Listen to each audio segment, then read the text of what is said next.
Hello my dear friends, welcome back to my channel learn A to Z by Hina. Friends, आज की जो video है वो है अनटचेबल नॉवेल पे। फ्रेंड्स, ये जो नॉवेल है अनटचेबल वो लिखी है मुल्कराज आनंद ने। फ्रेंड्स, ये भी बहुत ही ज़्यादा फेमस नॉवेल थी है। फ्रेंड्स, ये जो नॉवेल है वो पब्लिश्ड हुई थी 1935 में। इसकी जो कैरेक्टर्स है उसको हम डिटेल में स्टडी करेंगे और ये जो पूरी नॉवेल है वो भी मैं डिटेल में आपको एक्सप्लेन करने की ट्राई करूँगी। फ्रेंड्स, ये वीडियो को स्किप ना करें और तो ही आपको ये जो नॉवेल है वो आपको समझ में आएगी। फ्रेंड्स, अभी तक मेरी चैनल को सब्सक्राइब नहीं किया देन प्लीज़ सब्सक्राइब करें। उसके बाजू में जो बेल आइकॉन है उसको भी ऑन कर दे ताकि मेरी जो वीडियो आएगी तो उसकी नोटिफिकेशन आपको टाइम टू टाइम मिलती रहेगी। तो फ्रेंड्स, वीडियो अच्छा लगे तो लाइक भी कर देना। तो वीडियो स्टार्ट करें, लेट्स स्टार्ट। तो फ्रेंड्स, ये जो नॉवेल है ये मुल्कराज आनंद की पहली बुक है जो हमारी जो जाति व्यवस्था के उन्मूलन के तर्क के आजू बाजू ही घूमती रहती है कि ये जातिवाद जो है, ऊंच नीच का भेद है। आज भी जो बड़े लोग हैं, जो अपर क्लास के लोग हैं, वो जो निचली जाति के लोग हैं उसके ऊपर घृणा करते हैं, राइट। तो ये जो नॉवेल है वो उसी के बारे में है। इसमें एक बखा नाम का एक लड़का है फ्रेंड्स, और ये जो नॉवेल है, ये जो बखा नाम का ये जो लड़का है, जो ये मेन कैरेक्टर है इस नॉवेल का, उसकी जो लाइफ का जो एक दिन है कि वो कैसे स्ट्रगल करता है पूरा दिन, उसके बारे में बताया गया है। जो एक युवा यंग स्वीपर है, मीन्स के ये जो बखा है फ्रेंड्स, वो जो अपर क्लास के लोग हैं उसके घर पे लेटरिन का काम करता है, राइट। उनकी जो शौचालय की सफाई करता है और अपने नाम के कारण ही जो ये काम करता है उसके कारण वो अछूत है, यानी कि अनटचेबल है। अनटचेबल नॉवेल मुल्कराज आनंद द्वारा लिखी गई एक नॉवेल है। फ्रेंड, ये जो नॉवेल है वो 1935 में पब्लिश्ड हुई थी। इस नॉवेल में एक बखा नाम का एक बॉय है जो उसके लाइफ का एक दिन इस नॉवेल में दर्शाया गया है। बखा अछूतों का एक सदस्य है, मीन्स अनटचेबल है। इंडियन सोसाइटी में सबसे निचली जाति से भी नीचे के लोग हैं जिसको ये नाम दिया गया है अनटचेबल, कि उन्हें ये जो व्यवस्था है हमारी इंडियन सोसाइटी उससे बाहर माना जाता है। उनका काम अपर क्लास के लोगों के लिए उनकी जो सड़क है वो साफ़ करना, शौचालयों की सफाई करना, वो सब है। उन्हें मानव उन लोगों को क्या होता है फ्रेंड्स कि ये जो निचली जाति के जो अनटचेबल लोग हैं उनको अपर क्लास के या किसी और जाति के लोगों को टच करना भी मना है, क्योंकि वो ये मानते हैं कि अगर वो हमें छू लेंगे तो हम अशुद्ध हो जाएंगे। और वो एक अछूत के रूप में पैदा हुआ था। जब तक भारत में कोई सुधार नहीं होता तब तक बखा को पूरी ज़िंदगी यही काम करना पड़ेगा। शौचालय की साफ़ सफाई, रास्ते की साफ़ सफाई, यही सब उसे करना पड़ेगा। पूरी नॉवेल में बखा के जीवन का एक दिन दर्शाया गया है।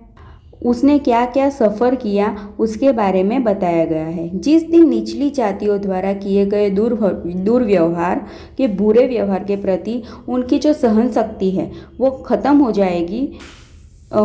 होने लगती है, क्योंकि वो बहुत ज़्यादा टॉर्चरिंग है फ्रेंड्स। ये जैसे ही ये नॉवेल शुरू होती है तो बखा अपने पिता के कहने पर एक और शौचालय की सफाई के लिए जाता है, और जो शौचालय की सफाई के लिए जाता है उसका नाम लाखा होता है। वो ये जो लाखा नाम का ये मैन है वो बहुत ही ज़्यादा क्रोधित और बदमाश है। और उसकी सफाई करने के बाद एक प्रसिद्ध स्ट्रीट हॉकी खिलाड़ी चरस सिंह के शौचालय की सफाई करते समय वो आदमी बखा को एक दिन बाद उसको वापस मिलने के लिए इनवाइट करता है और बखा को एक हॉकी स्टिक गिफ्ट देने का भी वो वादा करता है। जब बखा घर जाता है तब उसकी बहन सोहिनी उसके लिए पानी लेने जाती है। वो सांप्रदायिक कुएं की कुएं के पास जाती है और वहाँ खड़ी रहती है।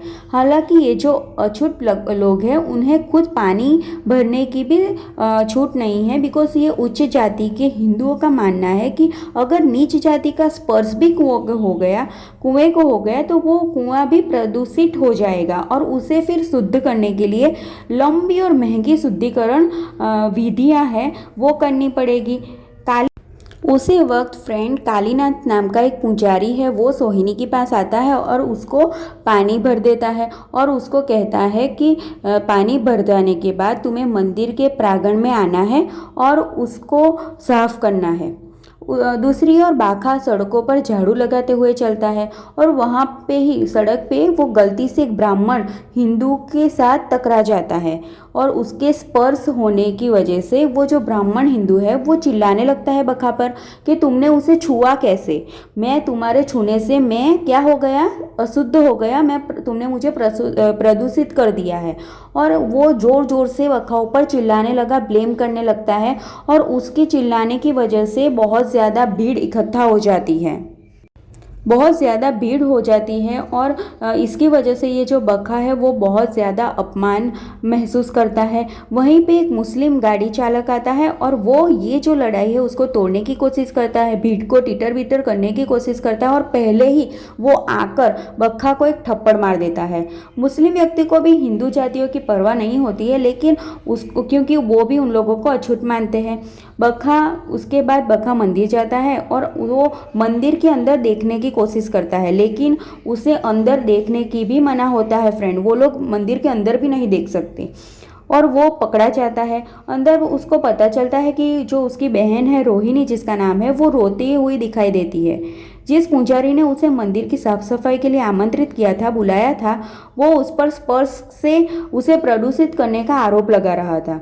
रोहिणी ने दावा किया, रोहिणी ने उसके भाई को बताया कि ये जो महाराज है, पंडित है, उसने मुझे कहा कि तुम ये जो मंदिर है उसकी शौचालय की साफ सफाई कर दो। तो जैसे ही मैं साफ सफाई कर रही थी तो वो आया और मुझे गंदे तरीके से टच करने लगा।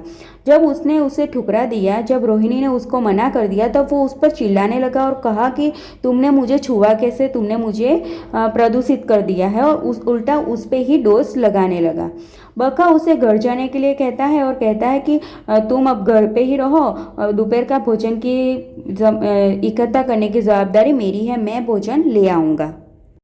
बक्का फिर दोपहर का खाने की इंतज़ाम करने के लिए भीख मांगता है।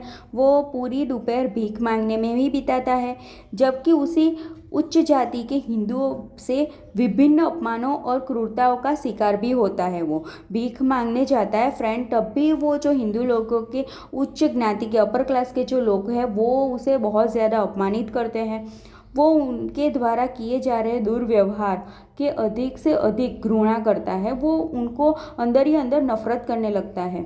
और जब वो घर जाता है तब उसके पिता को ये सब बताता है कि मेरे साथ आज ये सब हुआ और मैं ये जो अपर क्लास के हिंदू है उसको नफरत करता हूँ।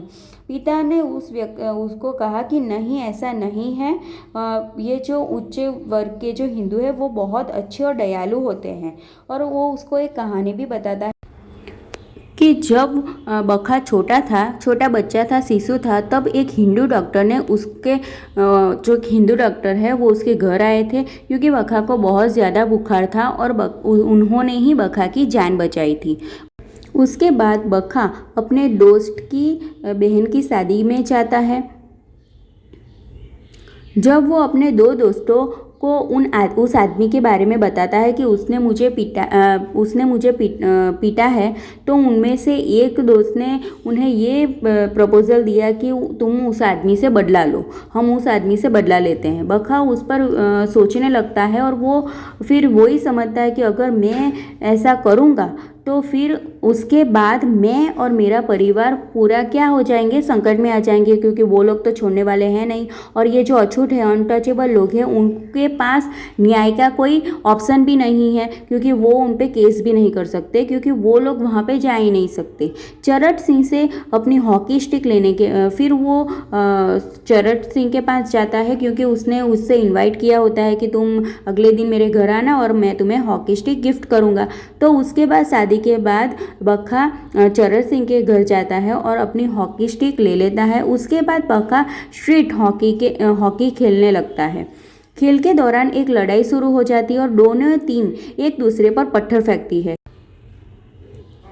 चट्टानों में से एक छोटे लड़के को सिर में लग जाती है। बका उसे उठाकर उसकी माँ के पास ले जाता है, जो उसे सड़क पर सफाई करने वाला के रूप से वो पहचानती है कि बका है वो क्या है, स्वीपर है। भले ही वो उसे मदद करने की कोशिश कर रहा था फ्रेंड, लेकिन वो जो लड़के की मम्मी है, मदर है, वो उल्टा बका पर ही चिल्लाती है कि तेरी हिम्मत कैसे हुई मेरे बेटे को उठाने की, अब तुमने उसे उठाया तो वो अशुद्ध हो गया है। भले ही वो मदद करने की कोशिश कर रहा था, लेकिन वो उस पर ही चिल्लाने लगती है। घर पर बका के पिता इस बात पर नाराज है कि बका पूरे दोपहर घर से बाहर है। वो बका को घर से निकाल देते हैं। बका एक रेलवे स्टेशन के लिए अपना रास्ता बनाता है, रेलवे स्टेशन के पास चला जाता है। वहाँ पर उसे एक अफवाह सुनाई देती है कि महात्मा गांधी यहाँ पे आने वाले हैं। महात्मा गांधी जी वहाँ भाषण देने आ रहे हैं। गांधी के आने तक बाखा है वो वहीं रहता है। गांधी जी का भाषण जाति व्यवस्था की निंदा करता है और लोगों को उनके अहिंसक विरोध पर बहुत ज़्यादा एग्जाम्पल देते हैं और कहते हैं कि आप लोगों को हमें भी ऊंच नीच का भेदभाव भूल जाना चाहिए और दूसरे निचली जाति के जो लोग हैं उनके साथ अहिंसक व्यवहार करना चाहिए, हिंसा नहीं करनी चाहिए। बाखा ये भाषण सुन के बहुत ज़्यादा उत्साहित हो जाता है और फिर भी जो भाषण में जो लोग थे वो बहुत ज़्यादा बहस कर रहे थे। वहाँ पे दो शिक्षित एजुकेटेड मैन थे और उसमें से एक कवि था, पोएट था और दूसरा था वो लॉयर था। वो दोनों बहस कर रहे थे गांधी जी के भाषण पर। वकील कहता है कि गांधी का जो ये उद्देश्य है वो बहुत ज़्यादा बचकाना और तर्कहीन है, ये ऐसा हो ही नहीं सकता। पुरानी परंपराओं जो है वो शायद ही कभी बदली जा सकती है, क्योंकि वो तो यही रहने वाली है, लोगों की मेंटालिटी ख़त्म नहीं होगी, वो नहीं बदल सकती। और वो और भी कहता है कि अगर ये सुधार का जो विरोध है उसके बावजूद जाति व्यवस्था तो कायम ही रहेगी। कवि कहते हैं कि नहीं, जाति व्यवस्था की स्थापना, जाति व्यवस्था हमें चेंज करनी चाहिए, खासकर उस तथ्य को प्रकाश में से ये जो शौचालय है उसको शहर में आने की अफवाह है। लोगों के शौचालय फ्लश हो जाने के बाद अगर जो शहर जैसे ही जो शौचालय है वो खुद ही फ्लश हो जाए तो हमें इन स्वीपर की कोई ज़रूरत ही नहीं है। अछूतों को शहर से कचरे को निपटाने की कोई आवश्यकता ही नहीं होगी। उसके लिए समाज के प्रति अपनी भूमिका और कर्तव्य पर पुनर्विचार करने की आवश्यकता होगी। एक भारतीय के रूप में लेखक का अनुभव और यह तथ्य कि अछूत को जाति के समय लिखा गया था, कि अछूत तब लिखा गया था जब जाति व्यवस्था मजबूत से थी। ये जो नॉवेल है वो एक प्रामाणिकता और सटीकता दे जिससे बाखा और उनके परिवार के साथ सहानुभूति करने का आसान हो जाए। अछूत अनटचेबल पाठकों के लिए जाति व्यवस्था की पीड़ित की दुर्दशा का अनुभव करने का एक अनूठा अवसर है। साथ ही ये जो कहानी है वो महान युद्ध के बाद भारतीय पहचान की जटिलताओं की पहचान करनी है, क्योंकि भारत उत्तर उपनिवेदनवाद से वैश्विकता में उभरता है। तो फ्रेंड्स, इसी तरह हमारी ये जो नावल है वो समाप्त होती है। इस पूरी नावल में ये जो बखा ने जो सफ़र किया है, क्योंकि वो एक अनटचेबल मैन था, तो उसने पूरी दिन क्या क्या सफ़र किया उसके बारे में बताया गया है। तो फ्रेंड्स, अगर वीडियो अच्छा लगे तो please like, share and subscribe ज़रूर करें। अगर आप कोई और नावल के बारे में जानना चाहते हैं तो प्लीज़ मुझे कमेंट सेक्शन में मैसेज करें। Thank you, bye.